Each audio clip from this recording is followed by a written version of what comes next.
Welcome, my dear students.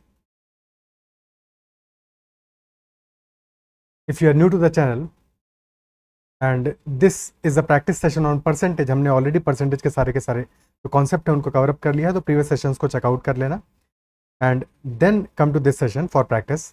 और अगर already पीछे के सेशंस देख चुके हो तो कोई बात ही नहीं है, कोई प्रॉब्लम नहीं है।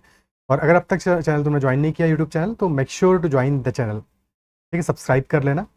And if you like the video then make sure to like the content and also share with your friends and join the Telegram channel Mathological for more such content. Start करते हैं session को। First question लेते हैं आज का। Question number 1, when 30% of a number a is added to another number b, the sum becomes 166.66% of the value of b. So what can be concluded about a and b? Pause the video, try to solve it first, then watch the solution. So 30% का मतलब क्या हुआ? 30% of a number a, 30% is 3/10. 3/10 of a number a is added to another number b and the sum becomes 166.66% of the value of b. 166.66% means 100% plus 66.66%.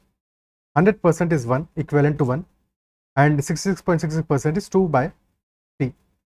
So 1 plus 2/3 becomes 5/3. So we can write the equation now. 30% of a, which is a by 3a/10, that is 30%, and this is added to b, so plus b is equal to 166.66% of b, यानी कि 5/3 of b. b में numerator में आ रहा है, right hand side में आ रहा है numerator, denominator में आ रहा है 3 और लेफ्ट हैंड साइड में a के साथ में कोफिशिएंट में डिनोमिनेटर में 10 आ रहा है वैल्यू। तो इंटीजर में कन्वर्ट करने के लिए क्या करेंगे? विल मल्टीप्लाई बाई 30, 10 और 3 का एलसीएम लेके मल्टीप्लाई कर देंगे 30 से। तो this will become 3a/10 into 30, so that will B 9a plus 30b and that is equal to 50b. So as a result 9 into a is equal to 50b minus 30b, that is 20b, and hence a upon b will be equal to 20 upon 9. So ratio of a upon a and b is 20 and 9. क्या बात समझ में आती है? ठीक है, a और b का जो रेशियो है that is 20 upon 9. अब क्वेश्चन हमारा पूछ रहा है what can be concluded about a and b. तो क्लियरली यहाँ पे दिख रहा है कि 20/9 का रेशियो है, यानी कि ग्रेटर देन 1 का रेशियो है, तो a should be greater than b, isn't it so? a should be greater than b होना चाहिए कि नहीं होना चाहिए? ठीक है, बट यहाँ पे एक बार फिर से हम क्वेश्चन को रीड करते हैं, एक बार फिर से रीड करते हैं। क्वेश्चन कह रहा है 30% of a number a added to another number b.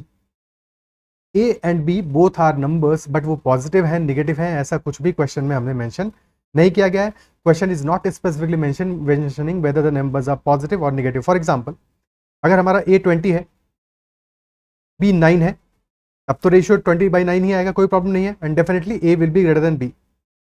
But let us से a -20 हो और b -9 हो, तब भी तो रेशियो 20/9 ही आने वाला है, यानी नेगेटिव नंबर्स में भी तो माइनस माइनस कैंसिल आउट हो जाएगा। बट यहाँ पे in this case since a is -20 and b is -9, तो a will be less than b। Confusion हो रहा हो तो नंबर लाइन पे ड्रॉ करके देख लो।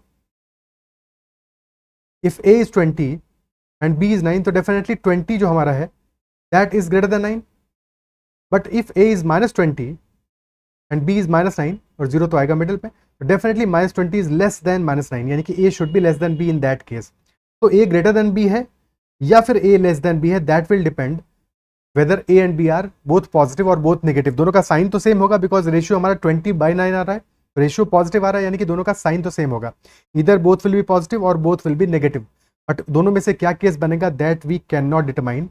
अगर हाँ गिवन होता है यहाँ पे कि दोनों पॉजिटिव नंबर से, तब तो डेफिनेट था कि a ग्रेटर देन b होता, but since that is not given so we can not definitely conclude कि ऑप्शन ए आंसर होगा। That is why answer of the question will be option D. Very important, ऐसे किसी भी question में जहाँ पे कि ऐसे हमें ऑप्शंस दिए हों या पॉसिबिलिटी बनता हो कि नेगेटिव और पॉजिटिव के बारे में स्पेसिफिकली मेंशन नहीं किया गया हो, तो वहाँ पे हमें दोनों ही केसेस को कंसिडर करना पड़ेगा। क्या ये बात क्लियर होती है? ठीक है, next question. The cost of manufacturing of an article is made up of 4 components. There are 4 components. Components are A, B, C and D. Okay, so total cost हमारा क्या आ जाएगा? Total cost will be A plus B plus C plus D. चारों components का अपना अलग cost है, total cost इनका summation आएगा, और ratio of cost is given and ratio is 5:6:12:50. That is the ratio. And respective changes भी given है। रिस्पेक्टिव चेंजेस इन कॉस्ट क्या है? -20%, -10%, +30% एंड +40%। तो what would be percentage change in the cost of manufacturing? अब या तो इनको 5, 6, 12, 15 मानो और परसेंटेज कैलकुलेट करो, या फिर इनको 100 से मल्टीप्लाई कर दो, सो दैट परसेंटेज कैलकुलेशन हमारे लिए थोड़ा सा आसान हो जाए। कोई फर्क नहीं है, बट दोनों में से जो भी तरीका तुम प्रेफर करो। ठीक है, मैं यहाँ पे 0 ऐड कर देता हूँ, 2 0 ऐड कर देता हूँ। 500, 600, 1200 एंड 1500, टोटल कॉस्ट क्या आ जाएगा? टोटल कॉस्ट आ जाएगा 5 + 6 11 + 12 23 + 15 3800 आ गया वैल्यू। ठीक है, 3800 इज टोटल कॉस्ट। और चेंज इन कॉस्ट क्या है? -20% आया है ए में, यानी कि -1/5 है। तो there is a change of -100 का, तो 400 हो जाएगा नया कॉस्ट हमारा ए का। सिमिलरली बी में चेंज आया -10%, तो -1/10 यानी कि -60 का चेंज आया है, तो न्यू वैल्यू विल बी 540। सी में चेंज आया है +30% का, तो +3/10 विच इज +360, तो दिस विल बी 1560। और डी में चेंज आया है +40% का, यानी +4/10 या +2/5 का, तो दैट विल बी +600, तो वैल्यू विल बी 2100। अब चाहे तो न्यू कॉस्ट की वैल्यूज को ऐड कर लो, और या फिर क्योंकि अल्टीमेटली हमें परसेंटेज चेंज इन कॉस्ट ही तो निकालना है, तो नेट चेंज कितना है वो चेक कर लो। और नेट चेंज चेक करने के लिए जो चेंज की वैल्यूज आई हैं हमारी -100, -60, +360 एंड +600, तुम इनको भी ऐड कर सकते हो। फॉर एग्जाम्पल अगर हम इन वैल्यूज को ऐड करें, दिस इज 940, 2500, तो 4600 वैल्यू आ गया, यानी कि 800 का एडिशन हुआ है। और अगर हम डिफरेंसेस को भी चेक करें तो -100, -60, +360 और +600, तो समेशन आया है +960, -160, यानी नेट में चेंज आया है +800 का। 800 का इंक्रीज आया है, और 800 का इंक्रीज किस बेस पे आया है? बेस हमारा है 3800 का, 3800 का बेस है। ठीक है, तो परसेंटेज चेंज की वैल्यू क्या आ जाएगा? Percentage change will be 800 by 3800, 00 से 00 गया, दिस विल बी 2/19, 2/19। और 1/19 अप्रॉक्सीमेटली कितना होता है? दैट इज अप्रॉक्सीमेटली 5.26%, 5.25% के आसपास होता है। तो दिस विल बी अप्रॉक्सीमेटली 10.52% या 10.5% के आसपास का हमारा आंसर आ जाएगा। क्लियर है? वैसे भी देख सकते हो 2/19 है, तो 1.9, 10% कितना होगा 19 का? 1.9, और फिर 1% आएगा 0.19, बट हमें 0.19 ऐड करना, 1.9 0.1 ऐड करना है, तो अगर 0.5% ऐड कर दोगे तो काम हो जाएगा हमारा। दैट विल बी 0.95, सॉरी 0.095 आएगा। ठीक है, 0.095, तो अप्रॉक्सीमेटली हमारा 2 के आसपास की वैल्यू आ जाएगी, एंड दैट इज हाउ 10.5% के आसपास हमारा आंसर होगा। क्लियर है? ओके, नेक्स्ट क्वेश्चन लेते हैं। Population of a village is 12,000 in year 2020. The male and female population increased by 12% and 16% from 2020 to 2024. If the population in 2024 becomes 13640, then we have to find the number of males in the village. Number of males village में क्या होगा? Total population 2020 में है 12,000 का, और 2024 में है 13640, यानी कि there is an addition of 1640, 1640 का एडिशन हुआ है, इजंट इट सो? तो अगर मेल पॉपुलेशन को हम मान लेते हैं, लेट अस से मेल पॉपुलेशन ये पूछ रहा है, लेट अस से उसको m मान लेते हैं, तो फीमेल पॉपुलेशन हो जाएगा 12,000 माइनस m, और मेल पॉपुलेशन में इंक्रीज हुआ है 12% का, and female population is increase by 16%। 12% is nothing but 3/25, 1/25 होगा 4%, 3/25 हो जाएगा, या फिर 12/100 लिख लोगे, और फीमेल पॉपुलेशन में इंक्रीज है 16% का, विच इज 4/25। अब 3/25 of m, this is change in male population, plus 4/25 of female population, which is 12,000 minus m, and this summation, this is change in female population, और ये जो summation है दोनों ही increase हुए हैं, this summation is 1640, 1640। ठीक है, 25 को राइट हैंड साइड में लेके चले जाते हैं, so this will be 3m plus 48,000 minus 4m, and that is equal to 1640 into 25। अब यहाँ पे ये भी कर सकते हैं, 25 की बजाय हम 12/100 एंड 16/100 भी ले लेते तो भी कोई दिक्कत नहीं था। ठीक है, अब 25 से मल्टीप्लाई करना है, ठीक है, तो बेटर ये है 25 से मल्टीप्लाई करने के बजाय हम 100 से मल्टीप्लाई करके डिवाइड बाई 4 कर दें। डिवाइड बाई 4 कर दें, डिवाइड बाई 4 करने से क्या आएगा, this value will be 410 and into 100 this is 41,000। तो 3m माइनस 4m यानी कि minus m is equal to 48,000 को राइट हैंड साइड में लेके जाओगे, दिस विल बी माइनस 7,000। तो male population will be equal to 7,000 and if male population is 7,000 तो यहाँ से जो फीमेल पॉपुलेशन है that will be equal to 5,000। But question में हमसे पूछा है male population, so answer will be 7,000। Answer will be 7,000। Number of males in the village will be 7,000 only. Clear है बात? ठीक है, 7,000 हमारा इस क्वेश्चन का आंसर हो जाएगा। ये तो क्या इस क्वेश्चन को सॉल्व करने का एक कन्वेंशनल अप्रोच। अब एक और तरीका देखते हैं इसी क्वेश्चन को सॉल्व करने के लिए।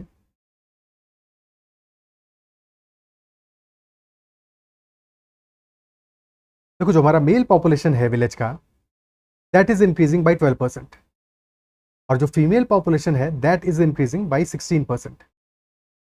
तो बेसिकली मेल पॉपुलेशन 12% इंक्रीज कर रहा है, फीमेल पॉपुलेशन 12% से तो इंक्रीज कर ही रहा है, एडिशनली 4% एक्स्ट्रा इंक्रीज कर रहा है। तो male population is increasing by 12% and female population is increasing by 12% as well, but additional 4% increase is also there, 4 percentage points to be precise. ठीक है, so female population is increasing by 12% plus 4%। Okay, तो अगर हम पूरी population को 12% से increase कराएं तो 12,000 का 12% कितना आएगा, 12% कितना आएगा, दैट विल बी 1% इज 120, तो 120 into 12, so there will be an increase of 1440. If complete population of the village increased by 12% only, then there would have been an increase of 1440 only, 1440, 1440 only. But the actual increase हमारा कितना है, actual increase in this case is equal to, that is 1640 का increase, लेकिन there is additional increase of 200 का additional increase हुआ है। ये क्यों हुआ है, because female population has increase by 16% and not 12%। तो फीमेल पॉपुलेशन में जो एडिशनल 4% का इंक्रीज आया है that is resulting in additional increase of 200। तो 4% of female population is equal to 200 and 4% is 1/25, यानी कि female population divided by 25 is 200 and that is how female population is equal to 25 into 200 which is equal to 5,000. So if female population is 5,000, as a result, we know that male population will be equal to 12,000 minus 5,000 and hence equal to 7,000. So this approach, second वाला approach is much more easier, much more understandable. तो हम second approach से अपने question को solve करेंगे जब भी कभी ऐसा कोई क्वेश्चन एग्जाम में आएगा, जहाँ प्रैक्टिस में करना होगा। क्लियर है? ठीक है, दोनों अप्रोच समझ में आना चाहिए, इक्वेशन बनाना भी क्लियर होना चाहिए, but second approach is much more easier. Okay, next question. In टैटूइन a percentage is defined, so Tatooine is some country, some other island, ठीक है, some other location where a percentage is defined which is similar to percentage but is per 250. So when we are talking about percentage is per 100, so base value is 100. We are always comparing a percentage with a base of 100, with denominator of 100, ठीक है, but percentage is something which is per 250. So what percentage will be equivalent to 80%? What percentage will be equivalent to 80%? So 80% means 80 divided by 100, or in fraction terms this is 4/5, and percentage let us say this is equal to x percentage. तो x में base कितना होगा, यहाँ पे percentage में base होगा 250, तो 4/5 should be equal to x by 250, चाहे 4/5 को इक्वल कर लो या फिर 80/100 को इक्वल कर लो। तो 4/5 को अगर हम इक्वल करते हैं that is equal to x by 250, 5 से 50 टाइम्स जाएगा तो x will be equal to 4 into 50, that implies कि 200 percentage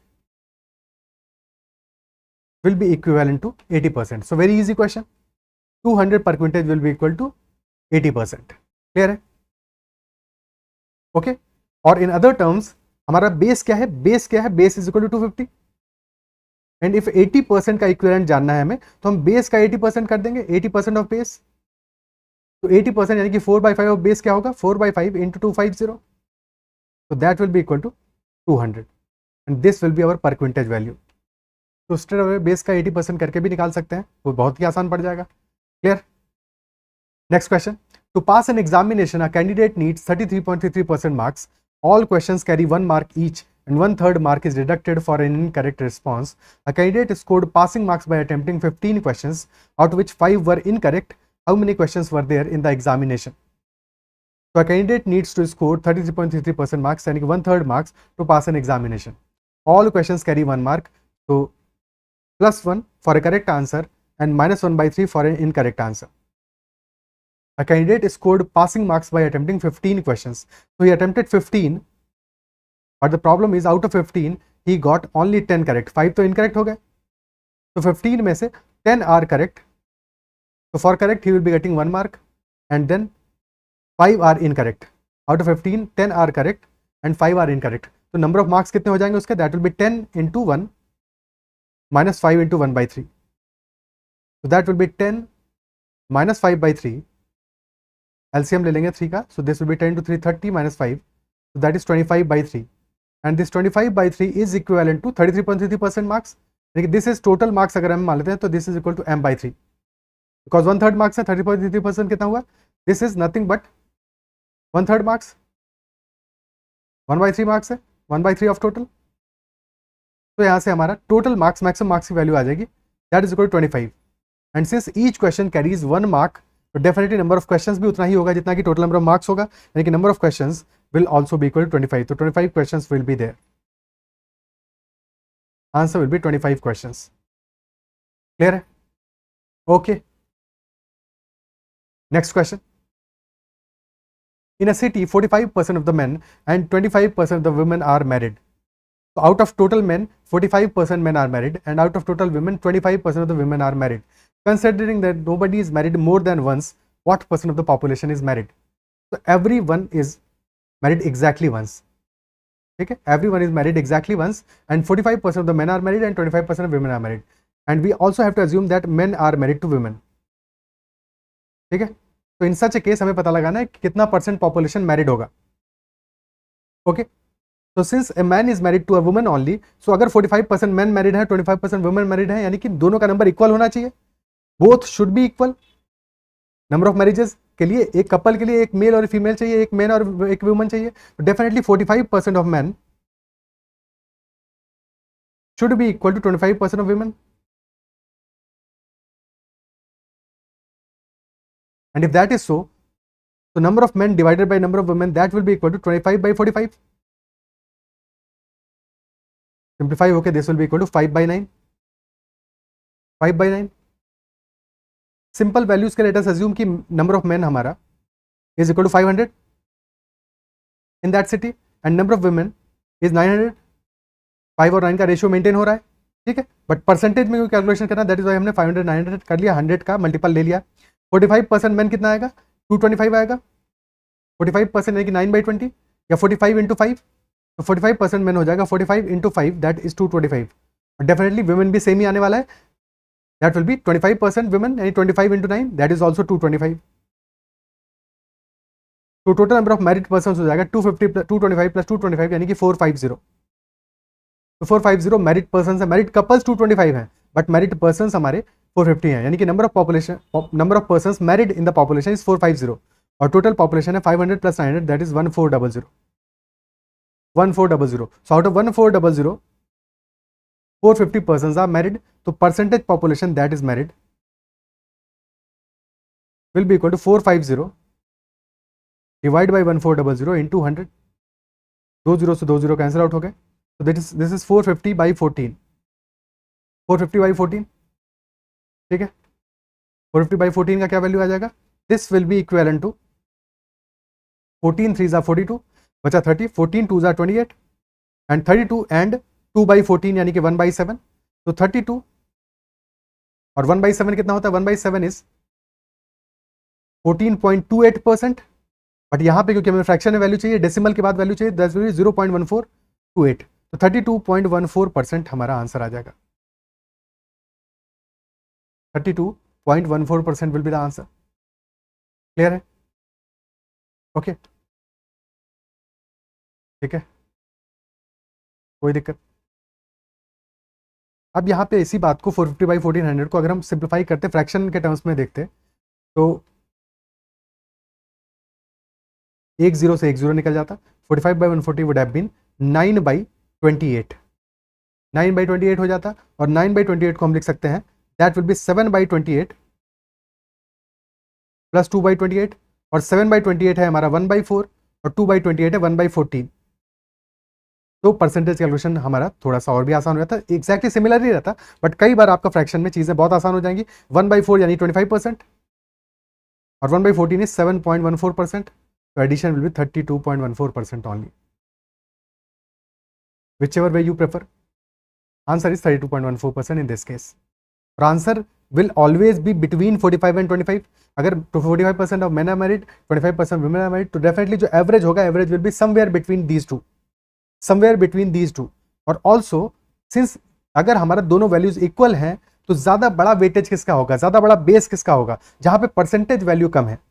because if 45% of the men are equal to 25% of women, तो डेफिनेटली जो women का बेस है that is much broader, that is why वहां पे जो कम परसेंटेज पे भी हमें इक्विवेलेंट वैल्यू मिल रही है। सो डेफिनेटली जो हमारा एवरेज वैल्यू है that will shift towards the lesser number of percentage, जिसका बेस ज्यादा होगा वहां पे हमारा एवरेज वैल्यू शिफ्ट करेगा। जब एवरेज के टॉपिक में हम क्वेश्चंस को करेंगे तो वहां पे इस बात को और भी बेटर तरीके से समझेंगे, बट दैट इंप्लाइज कि हमारा जो एवरेज है वो एक्जैक्टली मिडिल में नहीं आएगा, यानी कि 45 + 25/2 में नहीं आएगा, that will be more towards the 25% side, यानी कि 35% से छोटा वैल्यू आएगा।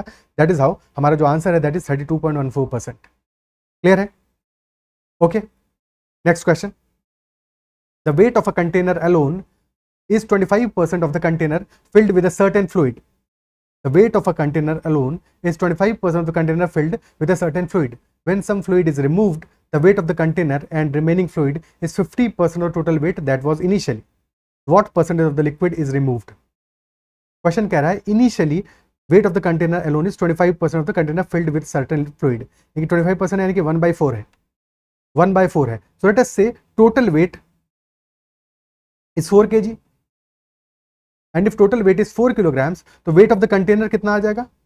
Weight of the container will be 1 kg because 1/4 है. And if weight of the container is 1 kg and container is filled with fluid, तो fluid का weight कितना आ जाएगा?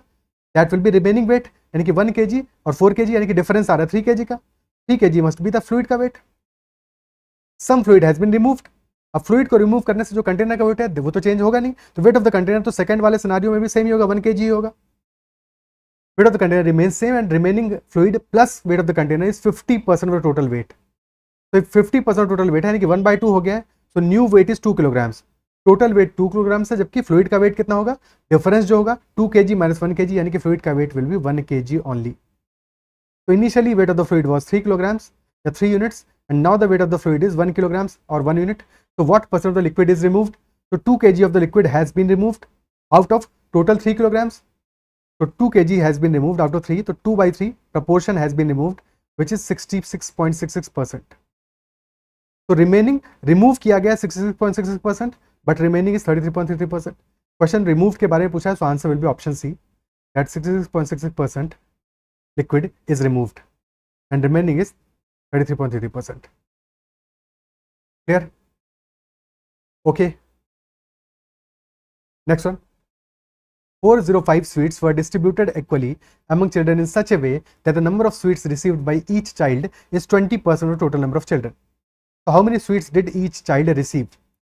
The number of sweets received by each child is 20%. 20% is equal to 1/5, and 1/5 of total number of children. So let us assume total number of children is equal to n. And if total number of children is equal to n, the number of sweets given to each child will be 1/5 of that. यानी कि number of sweets given to each child will be n/5, and number of children is n. Total number of sweets आ जाएगा n/5 into n, and that is equal to 405.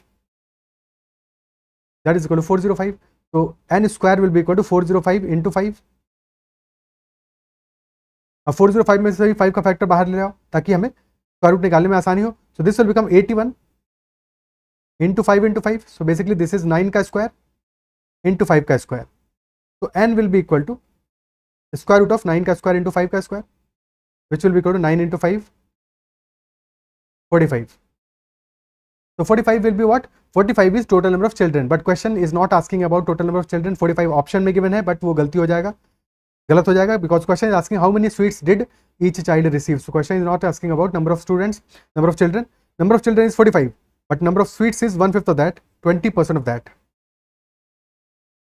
तो number of seats आ जाएगा n/5 which is 45/5 and hence equal to 9 only. Option A, option A हमारा answer आ जाएगा। Clear है? Next question, a student multiplied a number by 3/5 instead of 5/3, so what is the percentage error in calculation? Multiply किया 3/5 से, करना किससे था? करना था 5/3 से। तो एक्चुअल क्या था? एक्चुअल वाज 5/3, बिकॉज हमें परसेंटेज एरर निकालना है। Percentage error is error divided by actual multiplied by 100। जैसे हम परसेंटेज डिफरेंस निकालते हैं, परसेंटेज इंक्रीज या डिक्रीज निकालते हैं, परसेंटेज चेंज निकालते हैं, percentage change is absolute change divided by original quantity. तो सिमिलरली यहाँ पे ओरिजिनल क्वांटिटी क्या होगा? जिस नंबर से मल्टीप्लाई एक्चुअल में किया करना था, यानी कि 5/3 से मल्टीप्लाई करना था। ठीक है, सो अगर हमारा नंबर लेटर से n था जिसको मल्टीप्लाई कर रहे थे, तो एक्चुअल नंबर क्या आता? हमारा एक्चुअल आता 5/3n, but due to error क्या आया? ड्यू टू एरर क्या आया? The number came out to be 3/5n। तो डिफरेंस कितना होगा? 5/3n माइनस 3/5n, और बेस वैल्यू आएगा हमारा 5/3n। Base value will be 5/3n, isn't it so? ठीक है, सो क्या डिफरेंस आएगा? This will be equal to, LCM ले लेंगे अगर हम 15, this will B 25n minus 9n, तो 16n/15, और base is 5/3n, base is actual number, तो percentage error will be equal to 16n/15 divide by 5n/3 into 100। n से n cancel out हो जाएगा, तो this will become 16/15 into 3/5 into 100। 25 से 4 times जाएगा, so this will be 64%। There is a error of 64%।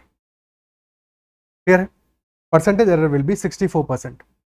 But n को लिखने की ऐसा कोई जरूरत नहीं थी, बिकॉज अल्टीमेटली n हमारा नेग्लिजिबल है, n खत्म ही होने वाला है, कैंसिल आउट ही होने वाला है, नेग्लिजिबल तो नहीं है, बट n कैंसिल आउट होने वाला है। हमारे एक्चुअल आंसर में तो नहीं आएगा, क्योंकि आंसर तो परसेंटेज में है, और परसेंटेज यानी कि कंपैरेटिव वैल्यू है, रेशियो निकालना है हमें अल्टीमेटली। ठीक है, सो n की जरूरत नहीं है। स्ट्रेट अवे हम कर सकते हैं कि 5/3 minus 3/5 divide by 5/3 and into 100, this will be our percentage error. Straight away क्या बात समझ में आती है? ठीक है, तो answer will be 64% error in this case. Next question,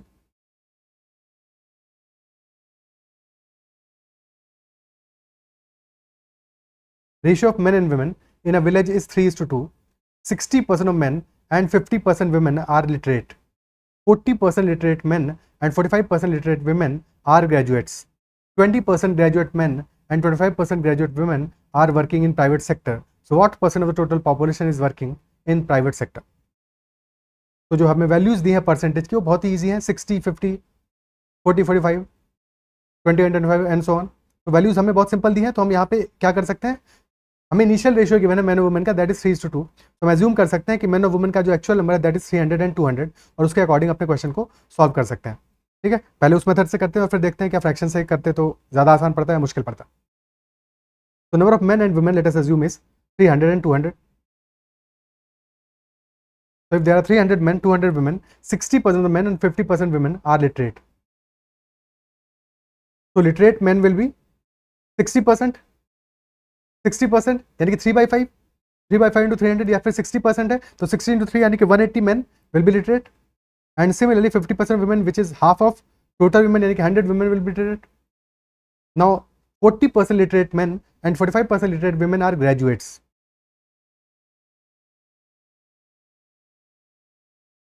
अब जब हम ग्रेजुएट्स की बात करें तो जो परसेंटेज वैल्यूज हैं ये है लिटरेट मैन और वुमेन में से। तो अब हम जो परसेंटेज कैलकुलेट करें लिटरेट मैन और लिटरेट वुमेन में कैलकुलेट करेंगे। 40% लिटरेट मैन आर ग्रेजुएट्स, सो 180 का 40% will be 18 into 4, that is 72, because 4/10 हो जाएगा, और 1/10 है 18, 18 इंटू 4 यानी कि 72 literate man are graduates. And similarly 45% literate women, यानी कि एग्जैक्टली क्योंकि वुमेन टोटली 100 है, तो 45 literate women are graduates.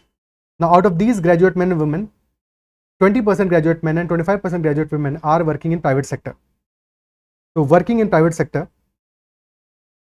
that number is 20% men, men का 20% यानी कि 1/5, तो 72/5 आ जाएगा, which is 14.40। एंड वुमेन का 25% यानी कि 45 का 25%, 45/4 विच विल बी 11.25. तो 14.40 मेन एंड 11.25 वुमेन. फ्रैक्शन में है, कोई दिक्कत नहीं, हमें परसेंटेज निकालना है, एक्चुअल नंबर की टेंशन नहीं लेनी है. परसेंटेज में क्या आएगा, this much women, 14.40 main and 11.25 women. Total number कितना आ गया, total is 14 + 11 25.65. So this much total population out of 500, out of total initial population, that is 300 + 200, out of 500 is working in private sector. So we will divide this by 500 and multiply by 100. So 2 zeros, 2 zero गए. This will become 25.65 divided by 5, which is 5.13% population. 5.13% population is working in private sector. So this will be our answer in the question. Clear? 5.13% population is working in the private sector. Okay. Now अगर हम fraction से इस question को solve करने की कोशिश करते हैं तो इनिशियली हमें गिवन है कि मेन एंड वुमेन का जो रेशियो है दैट इज 3:5.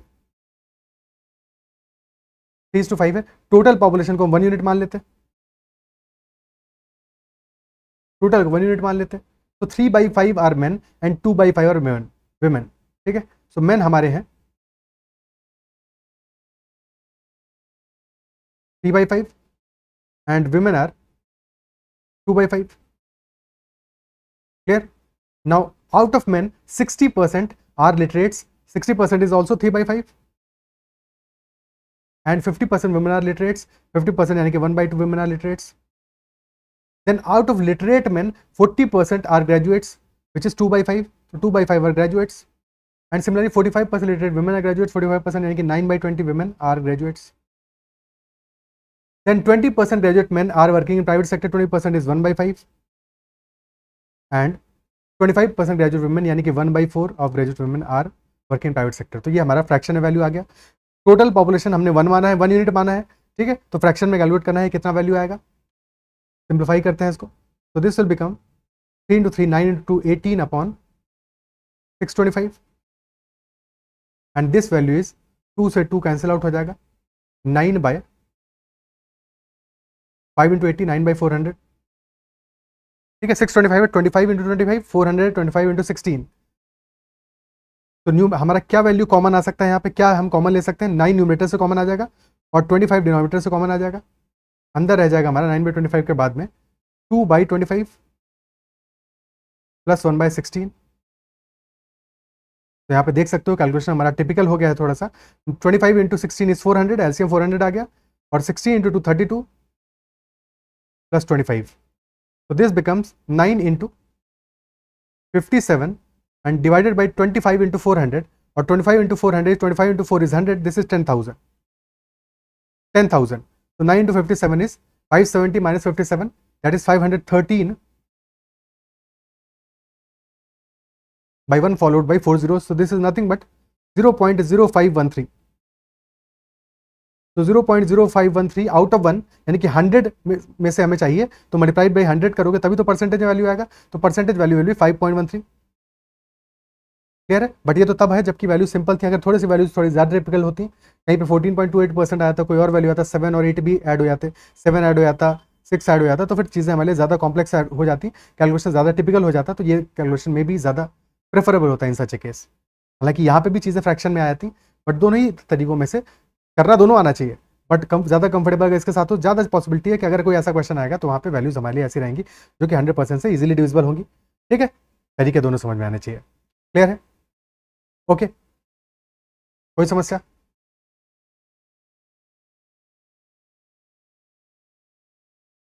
तो इतना ही रखते हैं आज के सेशन में. आई बिलीव सेशन में जो भी क्वेश्चन में डिस्कस किए वो पसंद आए होंगे, समझ में आएंगे, किसी भी क्वेश्चन में डाउट नहीं रहा होगा. If there is any doubt whatsoever, no matter how basic the doubt is, make sure to comment about that doubt.